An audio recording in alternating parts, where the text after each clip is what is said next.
बुजुर्गों, दोस्तों, नौजवान साथियों, अजीज बच्चों, अस्सलामु अलैकुम वरहमतुल्लाहि वबरकातुह।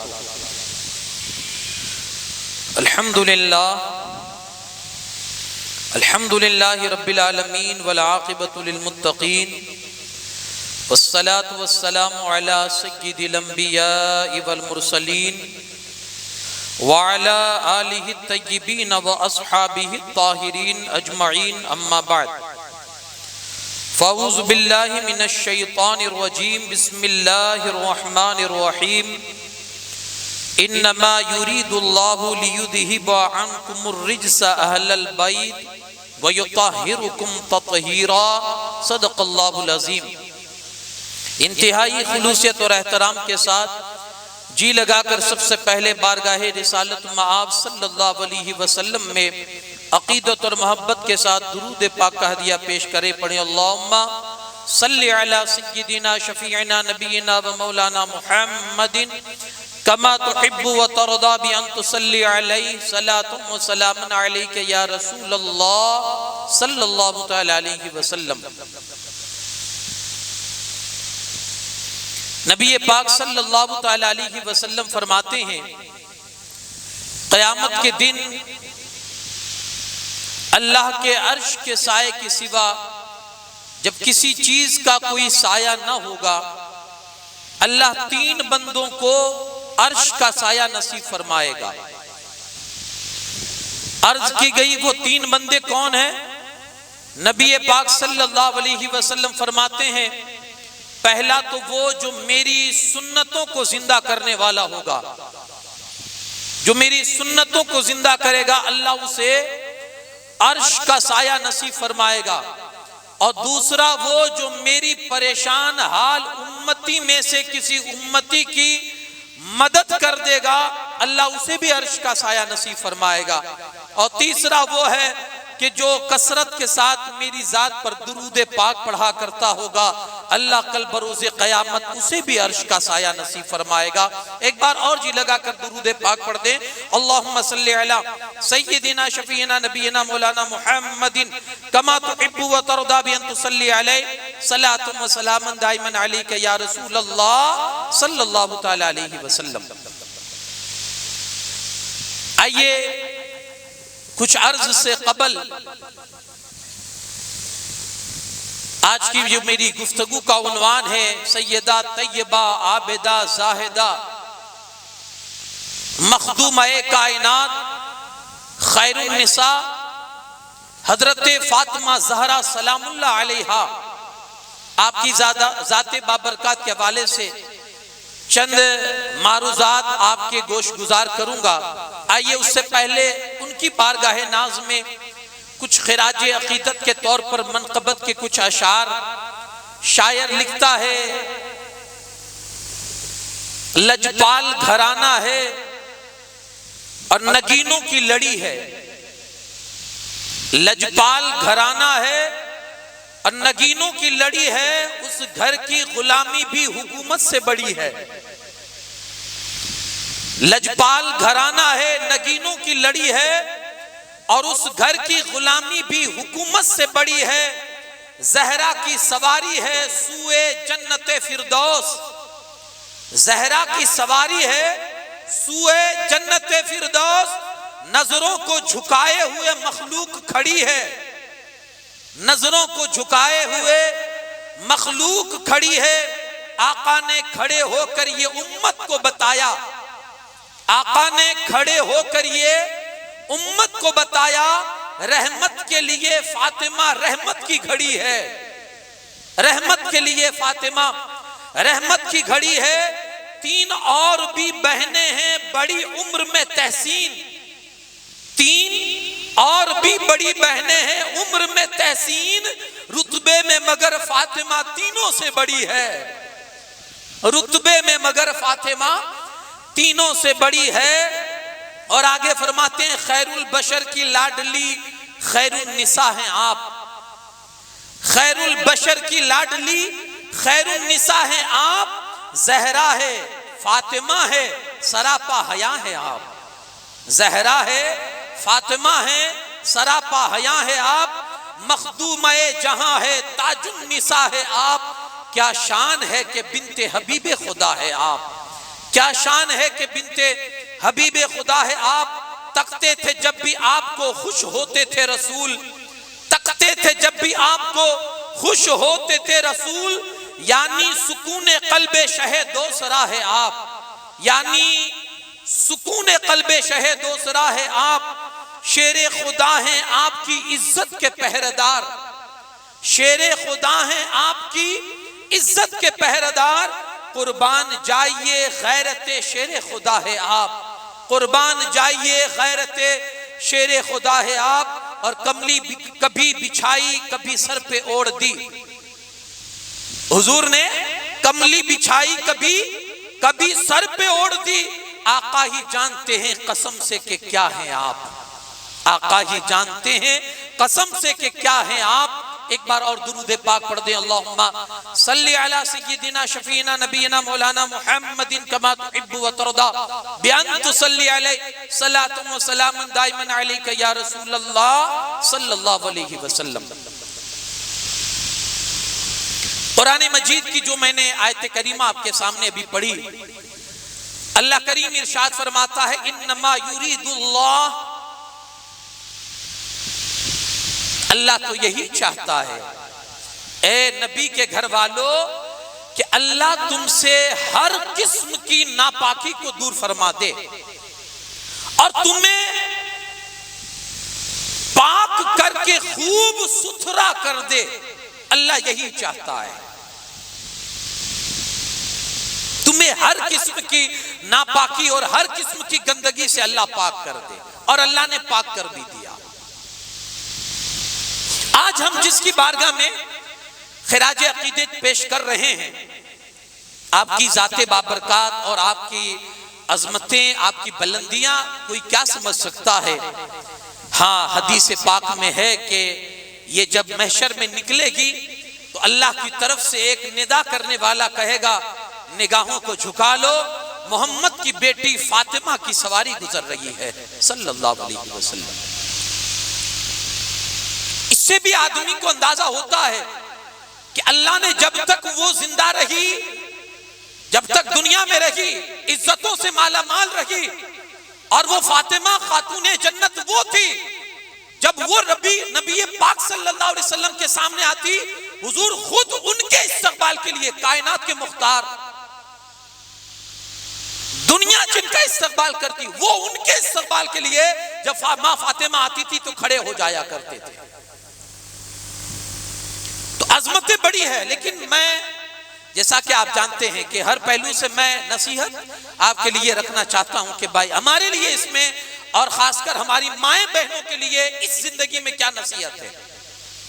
बल्कि मैं अगर ये कहूं तो गलत नहीं होगा कि अगर आज की औरत इस बंदी की जिंदगी को अपने अंदर अगर ले आए, यानी हजरत खातूने जन्नत की जिंदगी को अपने लिए नमूना बना ले, तो यकीनन उसको हजरत खातूने जन्नत की जिंदगी में जिंदगी गुजारने का एक सलीका और एक तरीका नसीब हो जाएगा। अगर वो बेटी है, अगर वो बेटी है और बेटी बन के चाहती है कि खातूने जन्नत की जिंदगी को देखे, तो खातूने जन्नत की जिंदगी उसे बेटी के तौर पर भी नजर आएगी कि बेटी बन के उसने किस तरह से अपने बाबा के साथ और अपने घर वालों के साथ सुलूक किया है, वो भी रहनुमाई उसे खातूने जन्नत की जिंदगी में नसीब होगी।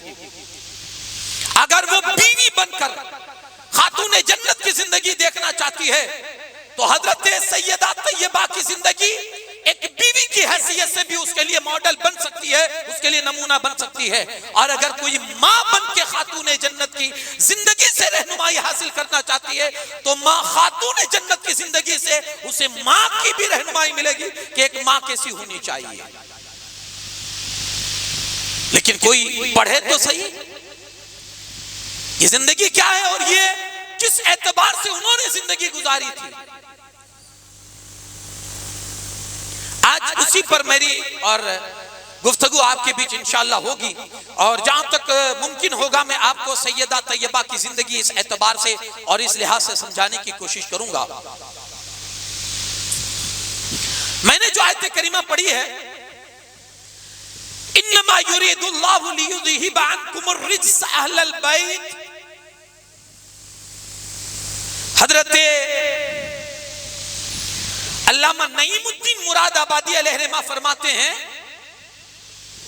कि अक्सर मुफस्सिरीन का यह कहना है कि यह आयत करीमा मौलाए कायनात करमल्लाहु ताला वजहुल करीम सैयदा फातिमा ज़हरा सलामुल्लाह अलैहा और हसनैन करीमैन रदी अल्लाह ताला अन्हुमा, कहा ये इन लोगों के लिए अल्लाह पाक ने आयत करीमा नाजिल फरमाई है। ये अलग बात है कि अलग अलग मुफस्सिरीन ने अपनी अपनी तफसीर भी उसमें लिखी है। किसी ने अज़वाज मुताहरात मुराद लिया है, किसी ने और कुछ मुराद लिया है, किसी ने नबी की जात मुराद ली। लेकिन अक्सर मुफस्सिरीन की ये राय है कि इस आयत में जो अहलल बैत का जो तस्करा हुआ है, क्योंकि उसी से मिलती जुलती एक हदीस भी है जो आपने सुनी है बारहा कि नबी पाक सल्लल्लाहु अलैहि वसल्लम बैठे हुए थे हजरत उम्मे सलमा के घर में। अल्लाह के रसूल सल्लल्लाहु अलैहि वसल्लम एक चादर ओढ़े हुए थे। आपने हजरत अली को बुलाया, हजरत फातिमा को बुलाया, हसनैन करीमैन को बुलाया और चादर ढांप ली और फिर रसूलुल्लाह ने हाथ बुलंद करके दुआ फरमाई, अल्लाहुम्मा हाउलाई अहले बैती, ए अल्लाह ये मेरी अहले बैत है, तू इनसे मोहब्बत फरमा और जो जो दुनिया में इनसे मोहब्बत फरमाए मौला तू उनसे भी मोहब्बत फरमा। तो उसी से मिलती जुलती हदीस भी है।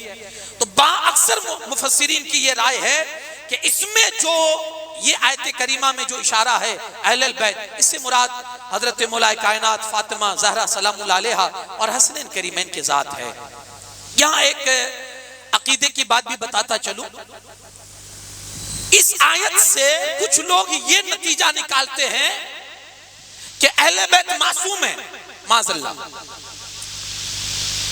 इस आयत से अल्लाह पाक यही चाहता है कि तुमसे हर किस्म की नापाकी को दूर कर दे। गुनाह भी तो नापाकी है ना। उन्होंने ये मतलब निकाला कि अल्लाह ने इनको मासूम बना दिया है, हालांकि हम अहले सुन्नत वल जमात का ये अकीदा नहीं है। ये अकीदे की बात है, क्योंकि इस तरह से भी आपको गुमराह किया जाएगा। देखिए हमारे अकीदे में, हम अहले सुन्नत वल जमात के अकीदे में सिर्फ दो मासूम है। एक अंबियाए किराम, जितने भी अंबिया है वो सब मासूम है। आगे चल के मैं ये भी अर्ज करता हूं मासूम किसे कहते हैं और महफूज किसे कहते हैं। महफूज हमारे अकीदे में एक जात है नबियों की जो मासूम है और दूसरी जात है फरिश्तों की जो मासूम है।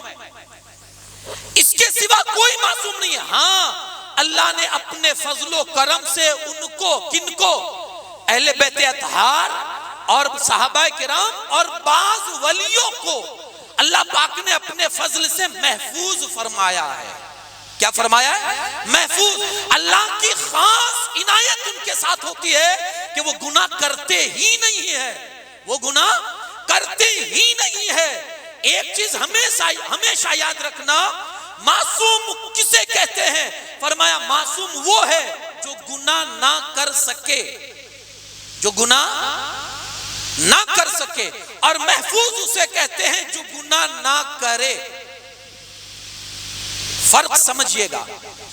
मासूम उसे कहते हैं जो गुनाह ना कर सके और महफूज उसे कहते हैं जो गुनाह ना करे। अल्लाह पाक ने अहले बैत अतहार, साहबा किराम और बाज वलियों को अपने फजल से ये शरफ बख्शा है, उन्हें गुनाहों से महफूज फरमा दिया है। ये पाक है, कोई गंदगी इनको छू नहीं सकती है, ये पाक है। तो ये हजरत सैयदा तैयबा फातिमा ज़हरा सलामुल्लाह अलैहा, पहले कुछ हदीसें उनकी सीरत तैयबा और आपके हवाले से जो है वो अर्ज करके अपनी गुफ्तगू को आगे बढ़ाऊं और फिर उनके किरदार और उनके अखलाक करीमाना पर गुफ्तगू करें।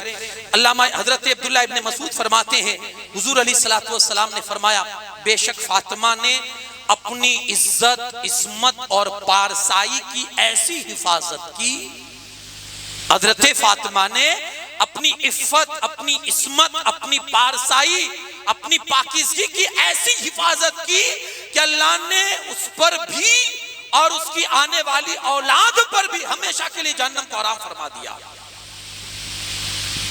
ये सदका किसका है? खातून जन्नत सलामुल्लाह अलैहा का।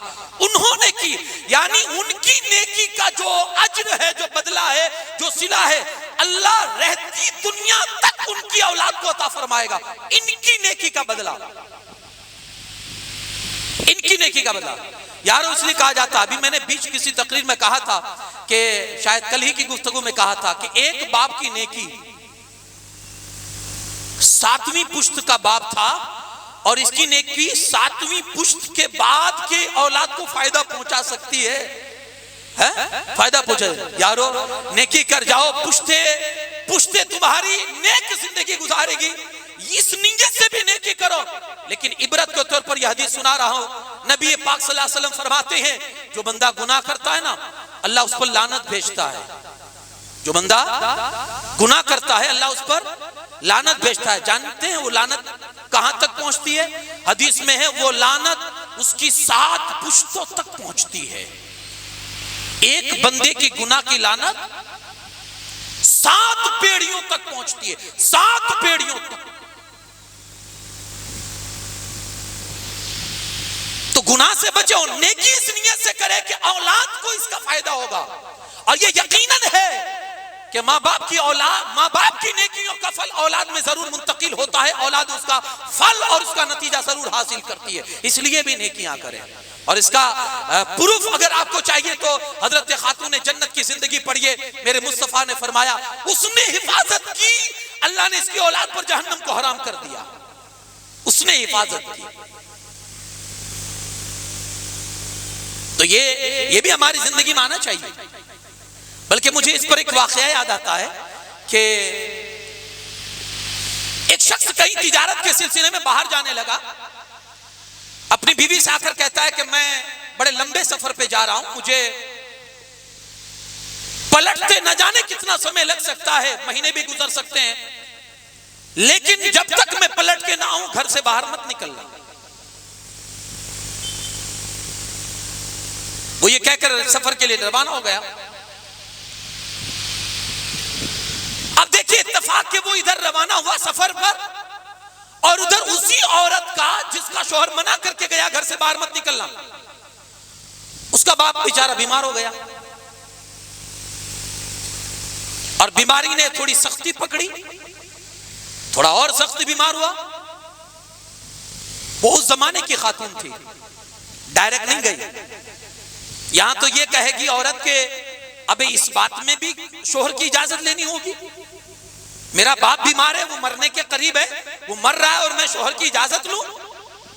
लेकिन उस जमाने की खातून थी जिन्हें मुस्तफा की सोबत नसीब थी सल्लल्लाहु अलैहि वसल्लम। उसने कासिद को रसूलुल्लाह सल्लल्लाहु अलैहि वसल्लम की बारगाह में भेजा, या रसूलुल्लाह सल्लल्लाहु अलैहि वसल्लम, मेरा शौहर सफर पर है और मुझे मना करके गया है कि घर से बाहर मत निकलना जब तक मैं पलट कर ना जाऊं।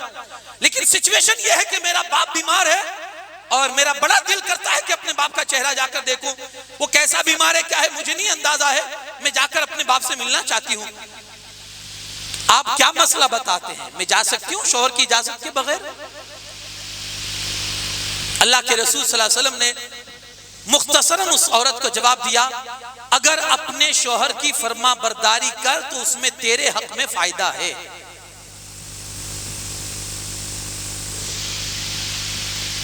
यहां अगर कोई इस तरह का मसला अगर बताए तो शायद झगड़े की नौबत आ सकती है।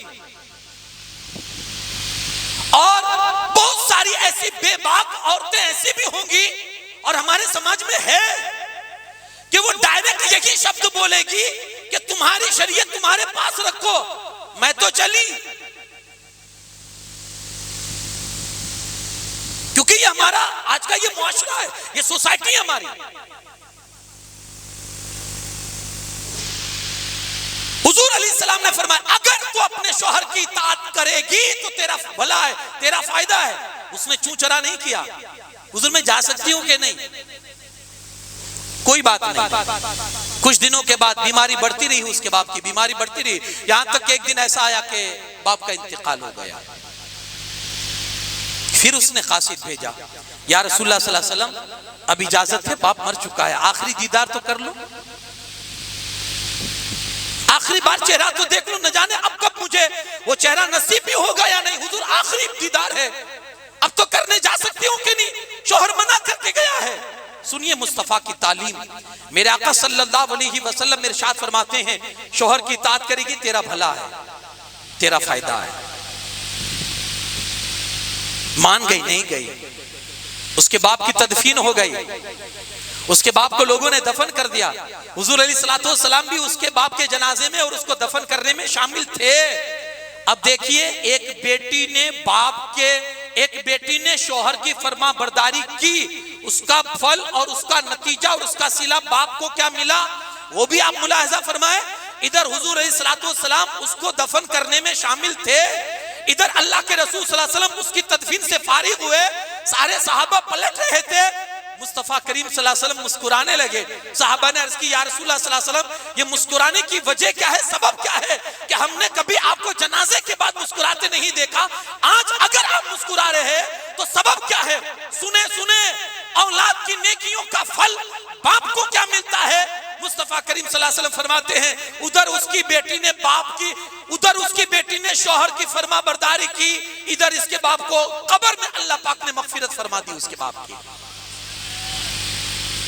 तो ये है, अगर ऐसी तरबियत है तो यकीनन फायदे होते हैं। मां सैयदा तैयबा खातून जन्नत रज़ियल्लाहु तआला अन्हा ने अपनी इस्मत और पाकीज़गी का ख्याल रखा और उसकी हिफाजत की। अल्लाह ने उनकी आने वाली रहती दुनिया तक की औलाद को यह फायदा और यह सिला बख्शा कि अल्लाह ने सबको जहन्नम से आजाद फरमा दिया। ये फल दिया अल्लाह पाक। अब उनकी जिंदगी पाक का थोड़ा मुताला करें तो हजरत सैयदा तैयबा खातून जन्नत सलामुल्लाह अलैहा, फातिमा ज़हरा के नाम से आप मशहूर थी, आप वहां यही नाम मशहूर था, हजरत सैयदा फातिमा ज़हरा सलामुल्लाह अलैहा।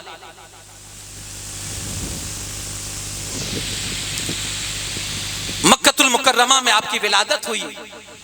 हजरत मोहम्मद सल्लल्लाहु अलैहि वसल्लम और माँ खदीजा बिन्ते खुवैलिद रज़ियल्लाहु तआला अन्हा, इन दोनों की आप बेटी हैं।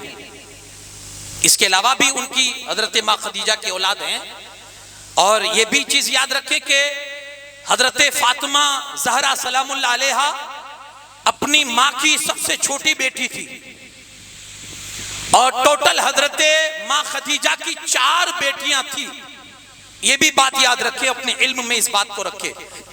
4 बेटियां थी खुद उनके बतने पाक से, यानी उनकी सगी बेटियां 4 थी और 3 बेटे थे।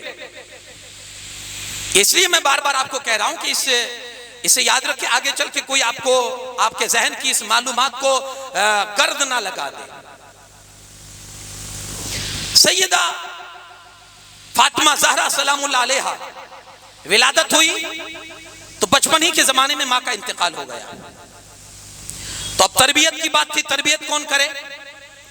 तो उस खानदान की जो मस्तूरात थी, खासकर हजरत फातिमा बिन्ते असद, हजरत उम्मे सलमा, हजरत उम्मुल फजल जो हजरत अब्बास की बीवी थी, हजरत उम्मे हानी जो मौलाए कायनात की बहन थी, अस्मा बिन्ते उमैस जो हजरत जाफर तैयार की बीवी थी, और सफिया बिन्ते हमजा रज़ियल्लाहु, ये इन लोगों के हाथ में हजरत सैयदा की किफालत और आपकी तरबियत आई और इन लोगों ने तरबियत की।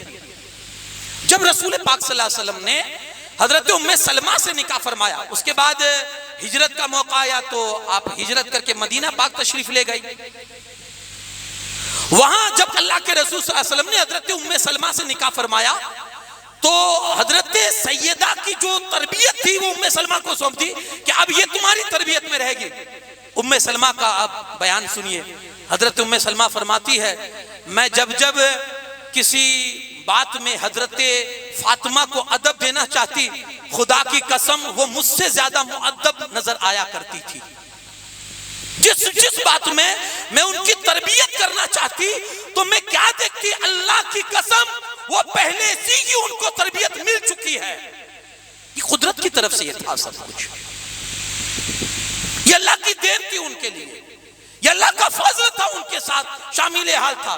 आज एक बच्ची की तरबियत बचपन से लेकर उसकी जवानी तक और शादी तक क्या होती है किसी बाप से आप पूछे, आपको अंदाजा हो जाएगा। और खासकर इस पुरफितन माहौल में एक बच्ची की तरबियत करना, उस बाप से कोई पूछे कि जो तरबियत करता है कि कितना दर्द सर रहता है बच्ची की तरबियत। हालांकि उसने हदीस पाक सुनी है कि बच्ची जो होती है वो रहमत हुआ करती है, हालांकि उसने हदीस पाक सुनी है कि ये बच्ची अगर सही मानों में इसकी तरबियत करेंगे कल अल्लाह इस तरबियत के बदले में हमें जन्नत का हकदार बनाएगा। ये सारी चीजें सुनी है, लेकिन कहीं ना कहीं चल के वो बच्ची अपने बाप के लिए दर्द सर बनती है अगर उसकी तरबियत सही मानों में नहीं हुआ करती है। तो मैं थोड़ा आज के माहौल पर भी आगे चल के मैं आऊंगा और अपनी माहों बहनों के आपके जरिए उन तक ये नसीहत पहुंचाने की कोशिश करूंगा, और जो मुझे लाइव सुन रहे होंगे उनके लिए ये नसीहत करूंगा कि एक खातून को अपने परिवार के लिए कैसा होना चाहिए। एक खातून को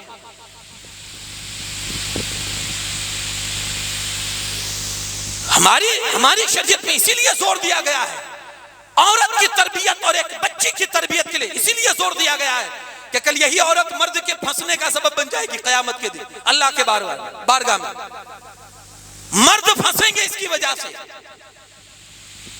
वो खुद तो जाएगी, चार को साथ में लेकर जाएगी। बाप, भाई, बेटा, शोहर अकेले नहीं जाएगी, क्योंकि चारों की जिम्मेदारी में कहीं ना कहीं एक औरत होती है, एक औरत की किफालत होती है, एक औरत की परवरिश होती है। कहीं ना कहीं ये चारों के अंदर आप देखेंगे जिंदगी के अंदर आपकी तरबियत हुई। और वो बचपन का जमाना था सैयदा तैयबा का, उन्होंने सारे मसाइब और आलाम जो उनके बाप पर जो कुरैश की तरफ से हुए थे और मक्का वालों की तरफ से हुए थे, वो सारी चीजें देख भी रही थी और बर्दाश्त भी कर रही थी। और उस उम्र के अंदर अपने बाप को जो सपोर्ट दे रही थी वो भी आप देखेंगे कि एक मर्तबा हरम काबा के अंदर रसूल पाक सल्लल्लाहु अलैहि वसल्लम नमाज पढ़ रहे थे। अबू जहल जालिम ने अपने साथियों का सहारा लेकर एक ऊंट की ओझड़ी उठाकर नबी पाक के कमरे मुबारक पर और पुश्ते मुबारक पर, पीठ मुबारक पर वो ओझड़ी रख दी। इतनी वजनी थी, अल्लाह के रसूल सल्लल्लाहु अलैहि वसल्लम को तकलीफ हुई।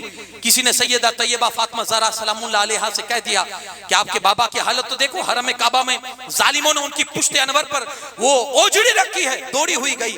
बचपना है, बिल्कुल बचपना है, जितनी ताकत की अपने अंदर लगाई और ओझड़ी को उतारने की कोशिश करती है। जब ओझड़ी हट गई तो अपने बाबा की कमर को धुलने लगी, रोती जाती थी, धुलती जाती थी। मेरे मुस्तफ़ा ने फातिमा का रोना देखा, उस वक्त भी बर्दाश्त नहीं किया था और आज भी नहीं, सुबह क़यामत तक मेरे आका कभी फातिमा का रोना बर्दाश्त नहीं करेंगे।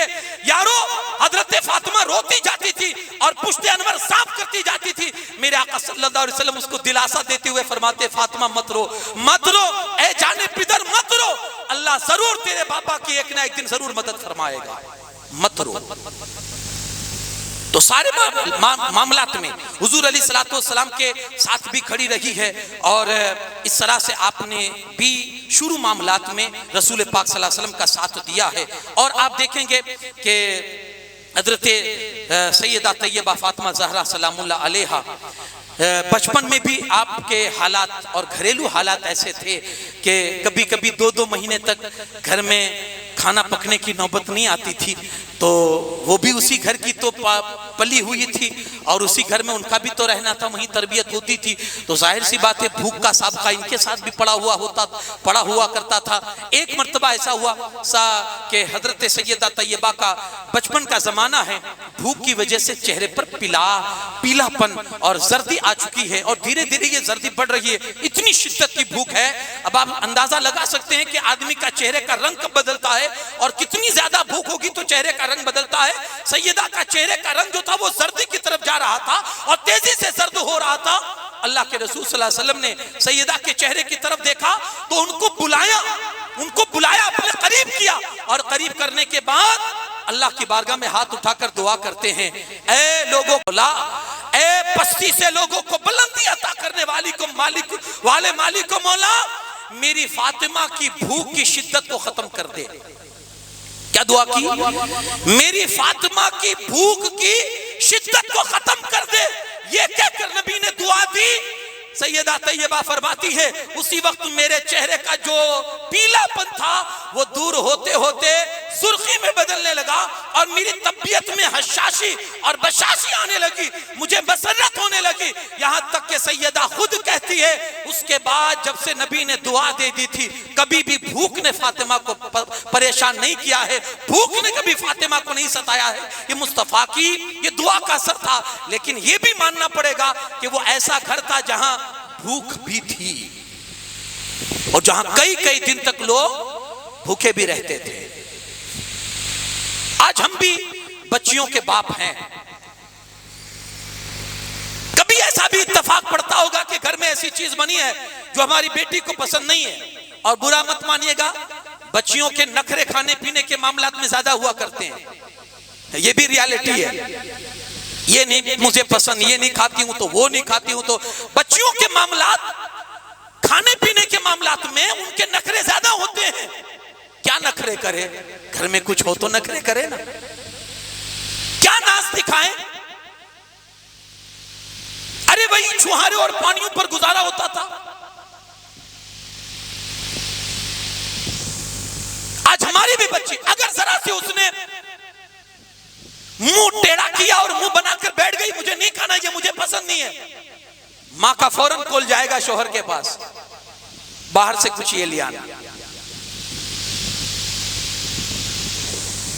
इतना एहसास है उनको भी था। जो अपनी बेटी का रोना बर्दाश्त नहीं कर सकते थे, वो भूख बर्दाश्त करेंगे था। लेकिन ये हमारी लिए कुछ नसीहत भी थी। आदमी के हर दिन बराबर नहीं हुआ करते भाई। आपको जिंदगी में कहीं ना कहीं लाइफ में कॉम्प्रोमाइज भी करना ही है।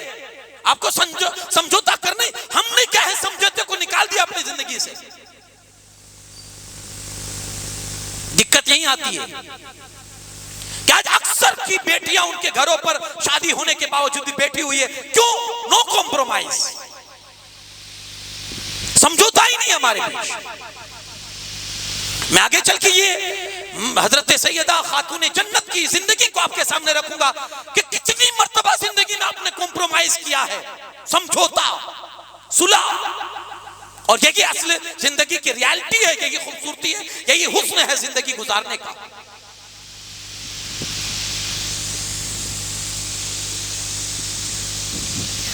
अब आप देखें हजरत सैयदा फातिमा ज़हरा सलामुल्लाह अलैहा को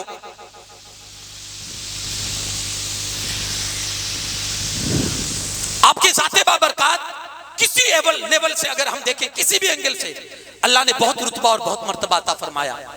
मैंने एक हदीस पाक पढ़ी, हजरत जमी बिन उमैर फरमाते हैं कि मैं अपनी फूफी के साथ हजरत सैयदा आयशा सिद्दीक़ा रज़ियल्लाहु ताला अन्हा के पास गया।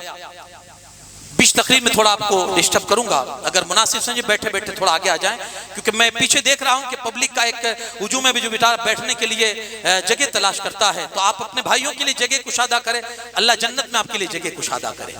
बैठे बैठे आ जाएं, दुरूद पाक पढ़ते रहे, आ जाएं। अल्लाहुम्मा सल्ली अला सय्यिदिना शफीना नबीना मौलाना मुहम्मदिन कमा तुहिब्बु तरदा बिन तुसल्ली अलैहि सलातु व सलामन दाइमन अलैका या रसूल अल्लाह सल्लल्लाहु तआला अलैहि वसल्लम। वो फरमाते मैं गया हजरत आयशा सिद्दीक़ा रज़ियल्लाहु ताला अन्हा के साथ के पास, अपनी फूफी के साथ। मैंने जाकर अपनी फूफी के साथ गया था। मैंने हजरत आयशा से पूछा हुजूर को सबसे ज्यादा प्यारा कौन था? ये हदीस 12 आपने सुनी होगी, लेकिन यहां मैं सिर्फ आपको एक मैसेज देना चाहता हूं इस हदीस के जरिए से। हदीस आपने 12 सुनी है। देखिए, हर सुनी हुई चीज बंदे को याद रहे, ये भी कोई जरूरी नहीं है ना। सबसे प्यारा कौन है? हजरत आयशा ने बिला झिझक फौरन कहा, सबसे प्यारा मेरे मुस्तफा को अगर किसी से कोई था, वो सैयदा तैयबा फातिमा ज़हरा सलामुल्लाह अलैहा थी। कहा उसके बाद मर्दों में अगर बात करें तो कौन? कहा मर्दों में अगर सबसे ज्यादा मेरे मुस्तफा को अगर कोई अजीज और प्यारा था तो उनके शोहर नामदार जनाब हैदर कर्रार मौला मुश्किल कुशा थे। ये लिखने के बाद मुफ्ती अहमद यार खान साहब नईमी लिखते हैं कि ये मां आयशा की हक गोई थी, दिल की सफाई थी, ये सच्चाई थी उनके दिल में कि दिल बड़ा उनका साफ था। इसलिए जब उन्होंने पूछा सामने वाले ने कि कौन प्यारा, अपना नाम भी तो दे सकती थी ना कि मैं बीवी हूं, मुझसे बहुत रसूलुल्लाह मोहब्बत करते हैं, और हुजूर की मोहब्बत थी भी बेहद।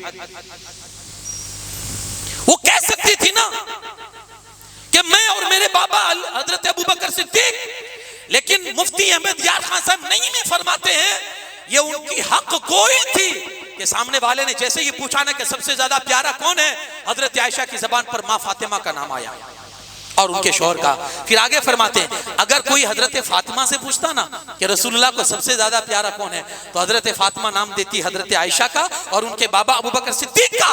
ये उनकी मोहब्बतें थी, पता नहीं ये बीच का कैसे उनमें नफरतें पैदा कर रहा है, ये बीच का पता नहीं उनके बीच में कैसे नफरतें पैदा कर। ये मोहब्बतें थी, ये हदीस पाक की रिवायत है जो मैंने आपके सामने पढ़ी है, ये मोहब्बतें थी उनके बीच की।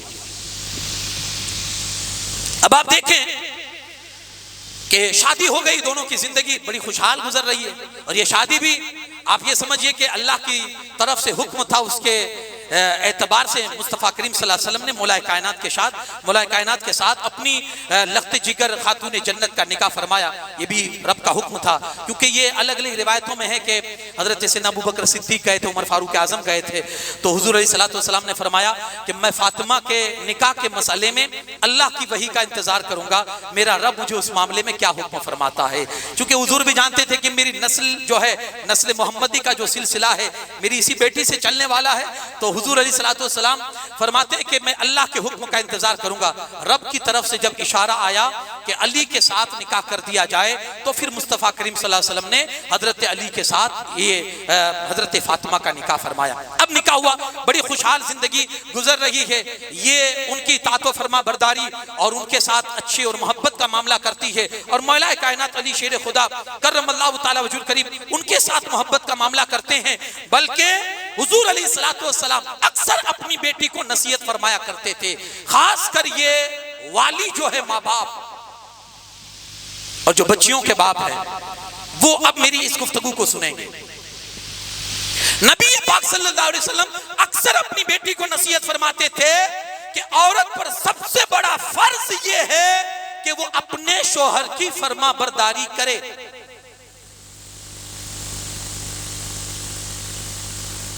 अब उस पर मैं बहुत सारी हदीसें आपको सुना सकता हूं। कुछ सहाबा है, या रसूलुल्लाह सल्लल्लाहु अलैहि वसल्लम ये जानवर आपको सजदा करते हैं तो हम ना करें, हम तो ज्यादा हकदार है ना। हुजूर ने फरमाया नहीं, सजदा अल्लाह के सिवा किसी को हलाल नहीं है।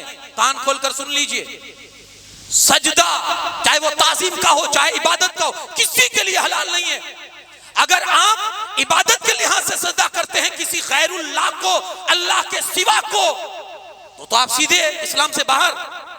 और अगर ताज़ीम के तौर पर भी आप सजदा करते हैं तो ये हराम है, आप गुनहगार होते हैं। हमने बहुत से लोगों को देखा है, वो दरगाह पर मजार पर जाकर सीधे जाकर सजदे में चले जाते हैं। हराम, अशद हराम। ये कोई दरगाह वाला आपको नहीं कहेगा, बुरा मत मानिएगा। और अगर कोई दरगाह से कांटेक्ट रखने वाला हो तो भी मुझे माफ कीजिएगा, लेकिन ये इस्लाम है, ये शरीयत है, आप तक पहुंचाना हमारी जिम्मेदारी है। ये कोई नहीं कहेगा आपको कि ये हराम है जो सजदा करते हैं। डर ये लगता है हमारी नजरों के सामने भी सजदे होते हैं, लेकिन हिम्मत नहीं होती कि उसको पकड़ के कह लिया जाए, क्योंकि आज लोगों के पास सेंस नहीं है, अक्ल नहीं है। वो फौरन लड़ाई करने के लिए तैयार हो जाएंगे, और वो लड़ाई करेंगे तो दरगाह के जो जिम्मेदारान है वो तो फिर बढ़ चढ़ के हिस्सा लेंगे। हराम नहीं जायज। आप सीखे ना भाई, हुक्म यही है। क्या हुक्म है? किसी भी अल्लाह वाले के पास जाओ, जैसे जिंदगी में जाते हो जाकर चिपक जाते हो क्या? डायरेक्ट जाकर सजदा करते हो? नहीं, उनको जिंदा समझो कि वो सामने बैठे हैं, वो अपनी कब्र अनवर में बैठे हैं, आपको देख रहे हैं, आपको सुन रहे हैं, आपको समझ रहे हैं, आपको पहचान रहे हैं कि मेरा चाहने वाला आया है। जाइए, जाकर सीधे अस्सलाम वालेकुम पैरों की तरफ से जाएं और किबला की तरफ जाकर बैठ जाएं। जो आपको दुरूद, तस्बीह, जिक्र, अज़कार, कुरान मजीद जो कुछ पढ़ना पढ़िए, इसाले सवाब उनको कीजिए, जो तरीका है हमारे अहले सुन्नत व जमात का इसाले सवाब करने का। और फिर उनके वसीले से अल्लाह के बारगाह में दुआ कीजिए, अल्लाह जरूर उनके वसीले से मांगी हुई दुआ आपकी कबूल फरमाएगा। चूमना भी जरूरी नहीं है, दरगाह को चिपकना भी जरूरी नहीं है। अब ये अलग अलग जितने मतलब लोगों की देखा देखी में जितने मज़ारात पर लोगों की हाजिरी होती है, जितने तरीके राइज होते हैं, और ख़ासकर हमारे अजमेर वगैरह का जो माहौल आप देखेंगे तो वहाँ तो ज़बरदस्ती भी सजदे में आपको डाला जाता है। बल्कि उन्होंने वो नक्शाई ऐसा बनाया है जो जाली मुबारक है उसका कि आपको झुके बगैर अंदर आप जा ही नहीं सकते हो, झुके बगैर आप अंदर जा ही नहीं सकते हो। तो ऐसा मसला है ये, तो बेहतर यही है कि आप दूर से सलाम करें, बैठ जाएं, जो पढ़ना है पढ़ें, साले सवाब करें, उनके वसीले से दुआ करें और फिर वापस सलाम करके निकल जाएं। बेहतरीन तरीका है, जैसे जिंदगी में मिलते थे ऐसे मिलो और चले जाओ। ज़िम्नन बात आई इसलिए अर्ज कर दी। तो मैं अर्ज कर रहा था कि अल्लाह के रसूल सल्लल्लाहु अलैहि वसल्लम से ये पूछा गया, हुजूर हम सजदा ना करें आपको? अल्लाह के रसूल सल्लल्लाहु अलैहि वसल्लम फरमाया, अल्लाह के सिवा किसी के लिए सजदा हलाल नहीं है। अगर सजदा हलाल होता तो मैं एक औरत को हुक्म देता कि वो अपने शोहर को सजदा करे। ये नसीहत बाप अपनी बेटी को करके उसके दिल में उसकी शोहर की जगह बनाए। हमारा दस्तूर क्या है? फोन आया, बच्ची गई, अभी 1 महीना हुआ है, 2 महीने हुए हैं, अभी नया संसार जुड़ा है, फोन आया, अब्बू बहुत टेढ़े चल रहे हैं अभी, और ये हो रहा हो। अरे बेटी तू घबराती क्यों है? अरे उसकी टांगे तुड़वा देता हूं। अब ये जो भाषा आप अपनी बेटी के सामने बोलेंगे, दिल पर हाथ रख के बताइए, उससे उसके दिल में शौहर की अजमत पैदा होगी या बेइज्जती या बेअदबी? अब थोड़े वाकया सुन लीजिए, जिंदगी उनकी भी थी ना, अब थोड़े वाकया सुन लीजिए हजरत सैयदा तैयबा फातिमा ज़हरा सलाम अलैहा का। फिर आप देखें कि एक बाप को अपनी बेटी का घर कैसे चलाना चाहिए। अब वो आप देखें तो एक दफा दोनों में थोड़ी मामूली रंजिश हो गई, और ये होता है हर घर में कुछ ना कुछ। जरूरी नहीं है कि शौहर बीवी की हर हाँ में हाँ मिलाए, और ये भी जरूरी है कि बीवी शौहर के हर हाँ में हाँ ही मिलाती जाए। कभी तो इख्तलाफ की सूरत बनी पड़ेगी। मामूली रंजिश हो गई, झगड़ा हो गया। अल्लाह के रसूल सल्लल्लाहु अलैहि वसल्लम को जब इस बात का पता चला तो हुजूर गए घर पर, और जाने के बाद जब हुजूर जब घर में गए ना, सहाबा भी थे साथ में, हजरत फातिमा ज़हरा सलाम अलैहा के घर में हुजूर गए ना, वो चेहरा जलाल से हुजूर का वो मलाल में भी था, और हुजूर जैसे गमगीन लग रहे हो ऐसा हुजूर का चेहरा बना हुआ था। अंदर गए, दोनों के बीच समाधान और सुलह कराई, और फिर जब बाहर आए ना तो मुस्कुराते हुए बाहर आए। अंदर गए थे तो परेशान और गम में गए थे, लेकिन बाहर आए ना तो मुस्कुराते हुए आए। साहबा ने अर्ज की, या रसूलुल्लाह सल्लल्लाहु अलैहि वसल्लम ये मुस्कुराना कैसा? पहले हमने देखा था थोड़ा गम का माहौल था चेहरे पर, और जब निकल रहे तो मुस्कुरा रहे।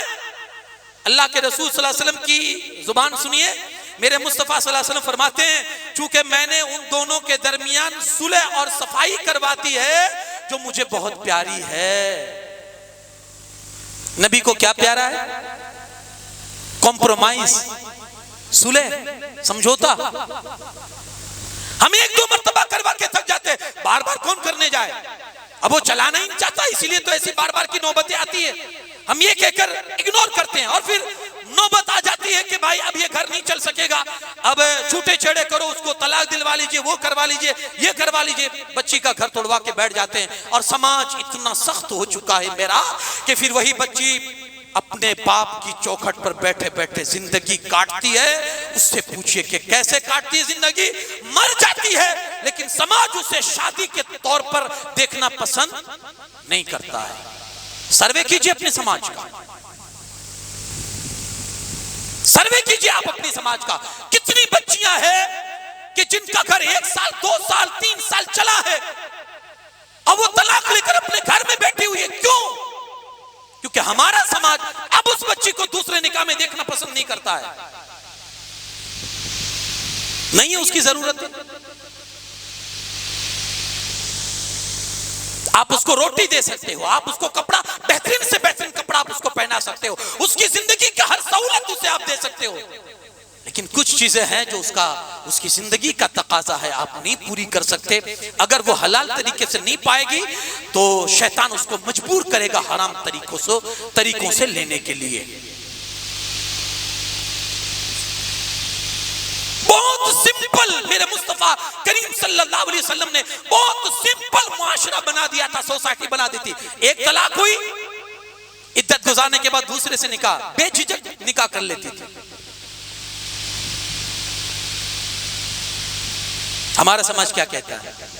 अगर कोई कर भी लेना तो पीछे वालों की कमेंट क्या होती जानते हैं? टिप्पणी क्या होती है पीछे वालों की? अच्छा पहला नहीं चला सकी तो दूसरा क्या चलाएगी? अरे भाई तू इतना जालिम है, किसी की बच्ची का घर बस रहा है और तू इस तरह की कमेंटें कर रहा है। तुझे तो खुश होना चाहिए कि तेरी कौम की एक बच्ची है जिसको ठिकाना मिला है, जिसको आसरा मिला है। तुझे तो खुश होना चाहिए था। एक ही सबब है, निकाह को आसान करो और मत बिठाओ अपनी बच्ची को अपने घर पर, अगरचे वो तलाक वाली हो, अगरचे वो बेवा हो, बेवा कोशिश करो उसका दूसरी, और इसको आम करो, इसको आम करो। खुराफात बुराइयां समाज से निकलेगी, बड़ी तेजी के साथ निकलेगी अगर मुस्तफा करीम सल्लल्लाहु अलैहि वसल्लम की वो सोसाइटी वाली जो रस्में थी, जो हुजूर अलैहि सलाम ने जो हमें तरीके बताए थे, उस तरीके पर अगर हम अमल करना शुरू कर देंगे।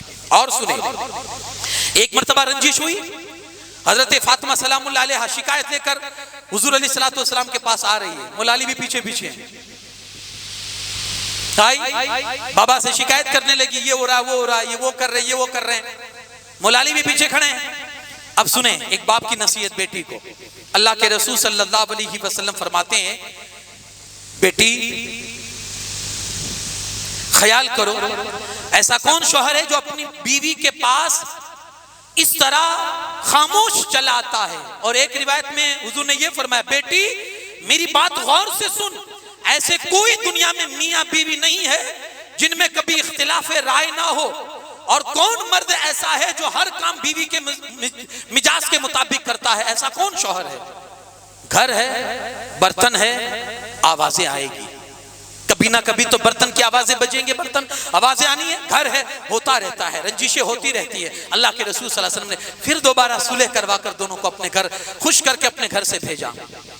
एक मर्तबा ऐसी भी नौबत आई, बेटी आई शिकायत लेकर, और ऐसी शिकायत थी अल्लाह के रसूल सल्लल्लाहु अलैहि वसल्लम की बारगाह में आकर अर्ज करती है, अब्बा आपने मेरी शादी तो अली के साथ कर दी है, लेकिन ये कुरैश की जो औरतें हैं ना, वो मुझसे मिलती है ना, वो मुझे ताना देती है कि शादी की भी तो गरीब के घर में जिसके पास खुद रहने का ठिकाना नहीं है। और भी तरह तरह के ताने देती है। और ये दुख भरी दास्तान हजरत आए फातिमा ने अपने बाबा के सामने रखी, रोती रही और दास्तान सुनाती रही। सुने, मेरे मुस्तफा करीम सल्लल्लाहु अलैहि वसल्लम ने जब ये सुना तो हुजूर फरमाते हैं, बेटी बैठ, क्या तू खुश नहीं है? मैंने तेरा निकाह जिसके साथ किया है वो आदमी कैसा है तू जानती है?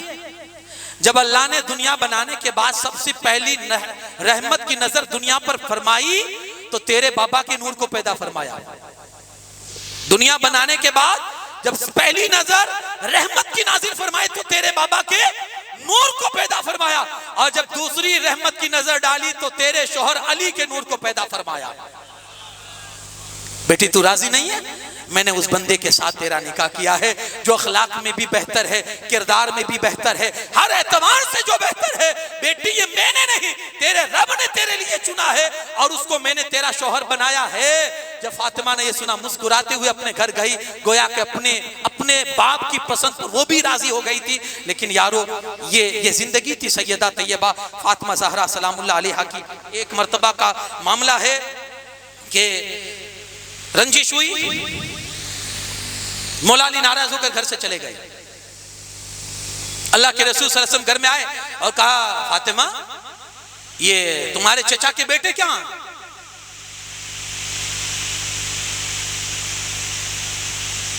फातिमा मेरे चचा के बेटे का अली कहां है? हजरत फातिमा अर्ज करती है, या रसूलुल्लाह सल्लल्लाहु अलैहि वसल्लम वो थोड़ा झगड़ा हो गया, मामूली रंजिश हो गई है, तो नाराज होकर गुस्से में वो निकल कर कहीं चले गए, पता नहीं कहां गए। अल्लाह के रसूल सल्लल्लाहु अलैहि वसल्लम ने एक सहाबी से कहा, जरा जाकर तलाश करो अली कहां है। वो पता नहीं, वो सहाबी को भी क्या कि शायद वो भी अली की फितरत से वाकिफ थे और अली का नेचर जानते थे। वो सहाबी सीधे मस्जिद में पहुंचे, देखा मौला अली सो रहे हैं, जहन दे रहे हैं मौला अली। आज अगर बंदा डिस्टर्ब होता है, बीवी से झगड़ा करके बाहर निकलता है, कहां जाता है? मैं आपको ज़हन दे रहा हूं। कहां जाता है? कोई होटल तलाश करेगा, दोस्तों से कहेगा यार चल नहीं फला वहां चले जाते हैं, बहुत डिस्टर्ब हो चुका हूं और घर में झगड़ा हुआ। ये कहां कौन सी जगह तलाश करता है? और मौला अली ने कौन सी जगह तलाश की? सीधे गए कहां? अल्लाह के घर में, क्योंकि वो जानते थे कि जहां बेसुकूनों को सुकून नसीब होता है वो अल्लाह का घर हुआ करता है।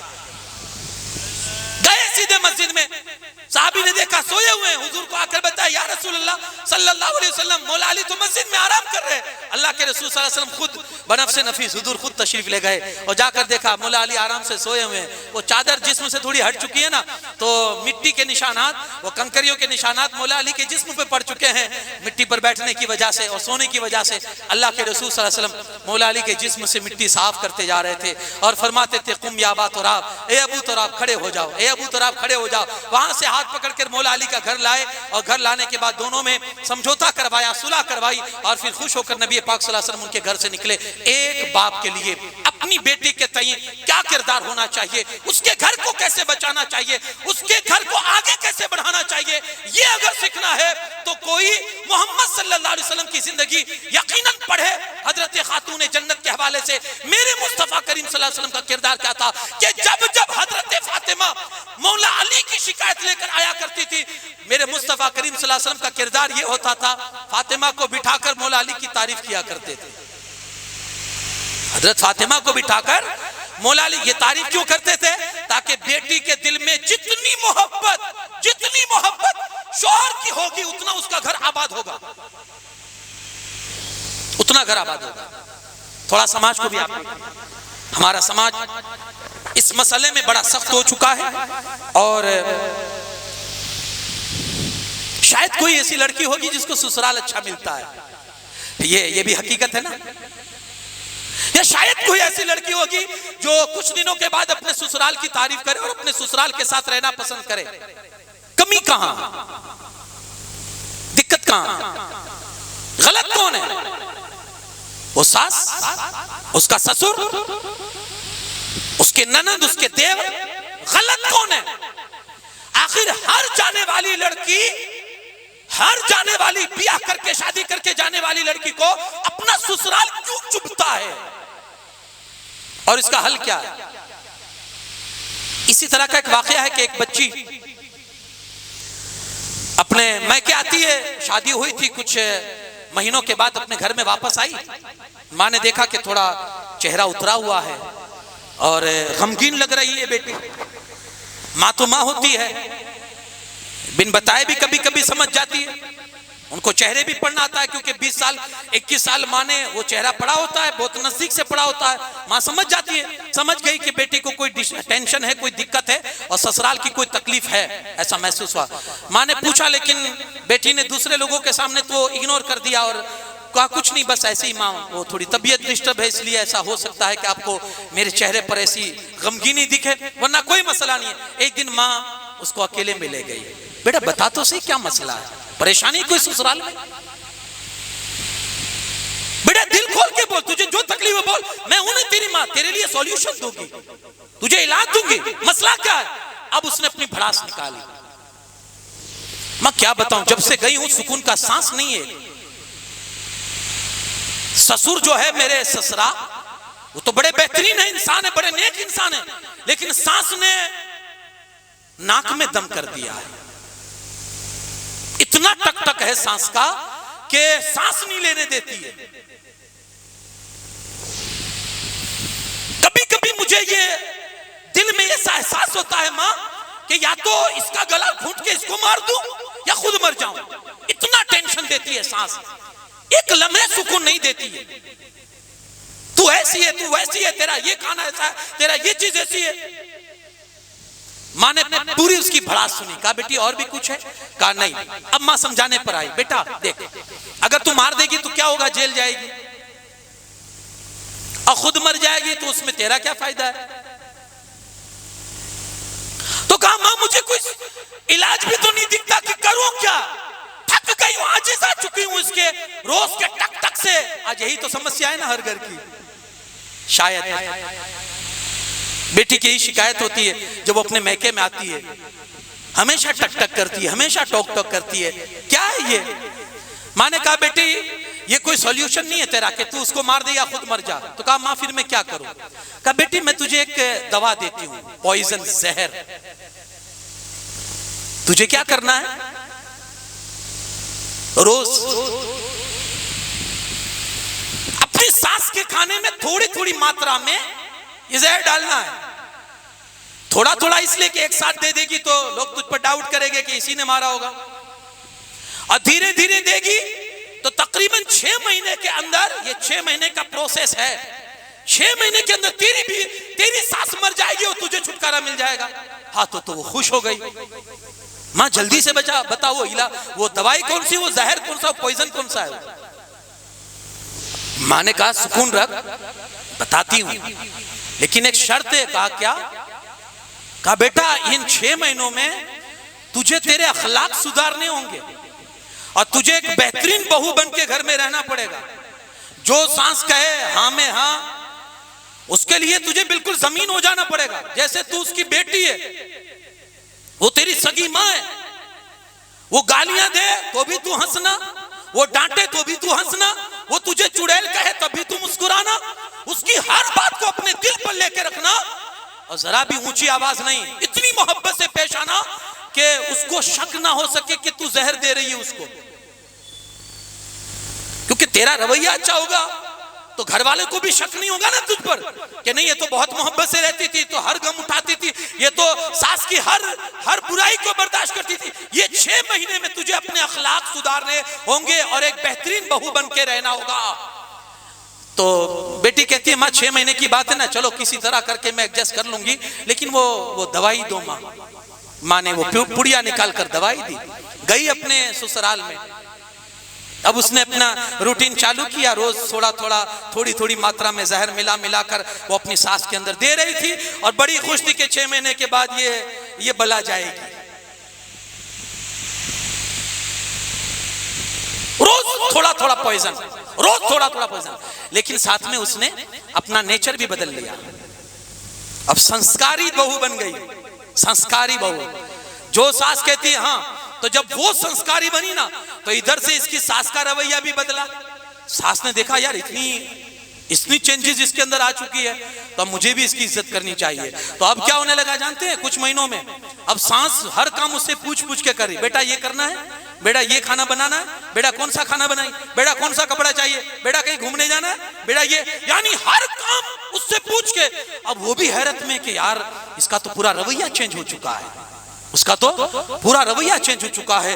ये तो अब दिन ब दिन जैसे पॉइजन दे रही हूं, ये सुधरती जा रही है, उधर मौत के करीब जा रही है, इधर सुधरती जा रही है। थोड़ा ये भी टेंशन हो रहा था कि मर भी जाएगी और ये खुशी भी हो रही थी कि सुधर रही है। अब जब कुछ महीनों के बाद वापस मैके जाना हुआ उस बेटी का, माँ ने कहा बेटी क्या हाल है? कहा माँ वो मामला तो बड़ा परफेक्ट चल रहा है, और जैसा आपने कहा था उसी हिसाब से डोज मिल रहा है उनको, और मैं धीरे धीरे वो जहर भी पहुंचा रही हूँ, लेकिन माँ एक टेंशन आ गया। कहा क्या? कहा माँ उसका तेवर बिल्कुल बदल चुका है, वो बहुत अच्छी हो गई है, और जैसे तू रखती है उससे कहीं ज्यादा वो मुझे रखती है, बिल्कुल बेटी की तरह, और बहुत मोहब्बत से रह रही है मेरे साथ। अब तो दिल ये कहता है कि वो 100 साल जिए, अब तो दिल ये कहता है कि वो 100 साल जिए। लेकिन माँ बार बार वही टेंशन मुझे सताए जा रहा है कि अभी 6 महीने में निपट जाएगी, अभी 6 महीने में चल बसेगी। दवाई दी है जो मैंने, जहर दिया है, काश मैं जहर ना देती तो अच्छा होता। माँ मुस्कुराने लगी, कहती है माँ बेटा मैं भी तेरी माँ हूं, वो कोई जहर नहीं था, वो सिर्फ शक्ति की दवा थी जो मैंने तेरी सास को देने के लिए दी थी। दरअसल बात ये थी बेटा, तूने अपना नेचर बदला, तेरे घर वालों का नेचर खुद ब खुद बदल गया। तूने अपने अखलाक चेंज किए, यानी सख्त तो तू थी, गलती तुझ में थी, और तू अपने ससुराल में गलतियां ढूंढनी थी, कभी ससुर में कभी देवर में, तू इनमें गलतियां ढूंढ रही थी। गलतियां खुद तुझ में थी, जब तेरी गलती सुधर गई सामने वालों की गलतियां भी सुधर गई। हम यही करते हैं ना भाई, अपनी सुधारे ना, अपनी सुधारे ना। ये जिंदगी थी सैयदा तैयबा खातून जन्नत सलामुल्लाह अलैहा की, जो मैंने आपके सामने रखी। कैसा किरदार होना चाहिए एक बाप को अपनी बेटी के लिए, कैसा होना चाहिए? खुदारा बचाइए अपनी बेटियों के रिश्तों को, खुदारा बचाइए अपनी बेटियों के घरों को। आज बड़ी तेजी के साथ घर टूट रहे हैं, बड़ी तेजी के साथ हमारी बेटियां फिर से अपने माँ बाप के घरों की जीनत बन रही है और बैठे बैठे अपनी जिंदगियों को तमाम कर रही है। कोई उनका पुरसाने हाल नहीं है। आप देखिए, जब तक माँ बाप जिंदा रहते हैं वो बच्ची की सूरत हाल अच्छी होती है, उसका देखभाल भी उसकी होती है, लेकिन जब भाइयों की तरबियत में और भाइयों की किफालत में आती है तो बच्ची के लिए बहुत सारे मसाइल खड़े हो जाते हैं, कहाँ रहे, किसके साथ रहे। इसलिए बेहतर तरीका जो मेरे मुस्तफ़ा करीम सल्लल्लाहु अलैहि वसल्लम ने बताया, अगर अपनी बच्चियों को इज्जत की जिंदगी देना चाहते हो, उनको हमेशा अपने शौहर के घर पर रहना पसंद करो। और यही नसीहत आपके घर से उसको मिलनी चाहिए, बेटा जा रही है, जा, अल्लाह का वसीला तुझे, तू अल्लाह की हिफाजत में रहे हमेशा, ये दुआ भी दे। और साथ ही ये भी कहे, बेटा खुशी से आना हो तो तेरे बाप का दरवाजा हमेशा तेरे लिए खुला है, लेकिन अगर नाराज होकर आना तो फिर तू मत आना, तेरा जनाजा ही आना चाहिए। थोड़ा कॉम्प्रोमाइज करें, थोड़ा समझौता करें।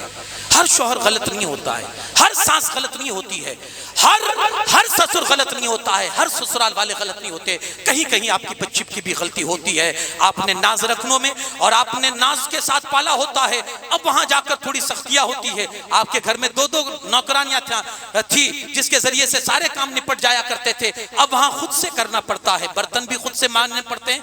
बल्कि यारो, ये हमें सैयदा तैयबा की जिंदगी से ये रहनुमाई भी मिलती है। अपने हाथों से चक्की पिसा करती थी, अपने हाथों से सारे घर का कामकाज, बच्चों की परवरिश भी है और ये सब कुछ काम भी है। एक दफा तो ऐसा हुआ, आखिरी बात है, मौलाए कायनात फरमाते हैं कि सख्त उनको बुखार आई और पूरी रात बेचैनी में तड़पती रही। हजरत सैयदा तैयबा पूरी रात बेचैन रही, नींद नहीं आई। मैं भी उनके पीछे जागता रहा। जब आखिरी रात का पहर हुआ ना, फजर से पहले हम दोनों को आंख लग गई, अजान हुई, मेरी आंख खुली तो मैं उठा नमाज के लिए। मैंने देखा सैयदा वजू कर रही है नमाज के लिए। मैं चला गया मस्जिद में, नमाज पढ़कर आया तो आकर देखता हूं कि सैयदा अपने हाथों से चक्की चला रही है और आटा पीस रही है। मैंने आकर कहा, फातिमा अपनी जान पर भी रहम करो, रात में इतनी सख्त बुखार थी और ठंडे पानी से तुमने सुबह वजू किया है, अगर और तबीयत बिगड़ गई तो क्या करोगी? फातिमा ने जवाब सुनिए। हजरत फातिमा कहती, काश हमारी हर बच्ची का यही नेचर हो जाए, यही अखलाक हो जाए और यही सोच हो जाए। हजरत फातिमा कहती है, अगर आपकी इताअत में और बच्चों की खिदमत में अगर ऐसे ही मेरी मौत आ जाए तो अपने लिए फख्र समझूंगी कि अल्लाह पाक ने मुझे बेहतरीन मौत अता फरमाई है। शौहर की खिदमत, शौहर की इताअत, बच्चों की खिदमत एक माँ का फरीजा हुआ करता है, एक बीवी के लिए फर्ज होता है, एक माँ के लिए फर्ज होता है। ये सैयदा की जिंदगी में आपको देखना नसीब होगा। खुदारा पढ़ाओ अपनी बच्चियों को सैयदा की जिंदगी, उसके बाद शादी की दहलीज पर उसको चढ़ाओ, इंशाल्लाह बहुत कुछ तब्दीली आपको देखने मिलेगी। सुनाओ उन्हें हजरत सैयदा की जिंदगी और उनकी शादियां, ताकि आपकी बच्चियों की शादियों में आपकी बच्चियों की बहुत बड़ी डिमांड है और बहुत बड़ी फरमाइशी भी ना हो। सादगी के साथ निकाह करो।